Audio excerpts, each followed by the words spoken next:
Se pravi, Bennett ventilator je zdaj pripravljen za uporabo. Cevi so priklopljene vse dihalne zmesi, v elektriko, zdaj samo začnemo z uporabo. Tukaj ima gumb za vklop. Ventilator vklopimo, nekaj sekund traja, da se zažene elektronski sistem. In že nas vpraša, kakšne nastavitve želimo ventilatorju nastaviti. Klikamo tukaj na nov bolnik, New Patient.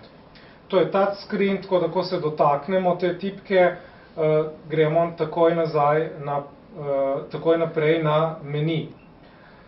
New Patient in že nas vpraša naslednjo pomembno stvar, telesno težo. Telesna teža se pri ventilaciji računa na idealno telesno težo, tako da ne na trenutno težo bolnika, pljuča se ne redijo oziroma ne pridobivajo na kilah. Tako da recimo bomo tukaj zbrali 70 kg.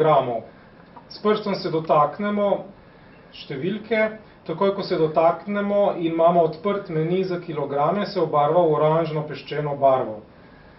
In potem s te okroglo tipko spreminjamo gor-dol na želeno telesno maso. Recimo kliknemo tukaj na 70, potem nas takoj vpraša, kakšen način ventilacije si želimo. Tukaj je AC mode, se pravi, to je kontrolirana ventilacija, volumska. Pustimo tako, kot je. Bennett nam to ventilacijo ponudi in zaenkrat pustimo tako, kot je ta ventilacija. Če bi pa želeli spreminjati, enako kliknemo na eno od tipk, se nam odprejo ostale vrste ventilacije, lahko zbiramo med volumsko in tlačno obliko, ampak zaenkrat pustimo tako, kot je. AC mode in kliknemo Continue. In že pridemo v en meni, kjer lahko zbiramo še dodatne parametre. Pri kontrolirani ventilaciji bomo najprej izbrali tukaj frekvenco. Ventilator ponudi 10, recimo, da se odločimo za 14, takole, naštimamo 14, potem nas vpraša, s kakšnim dihalnim volumom želimo ventilirati. Bomo zbrali, naprimer, 480 ml. Potem naslednja pomembna stvar je, s koliko procentov kisika želimo bolnika ventilirati, se pravi, dihalna zmes, ki dovajamo bolniku, bo recimo 50% kisik, pa 50% zrak.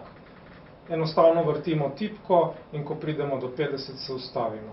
In potem še naslednji parameter, ki je pomemben, je PEP, se pravi, koliko je tlak na koncu izdiha, ki ga ventilator zagotavlja v pljučih.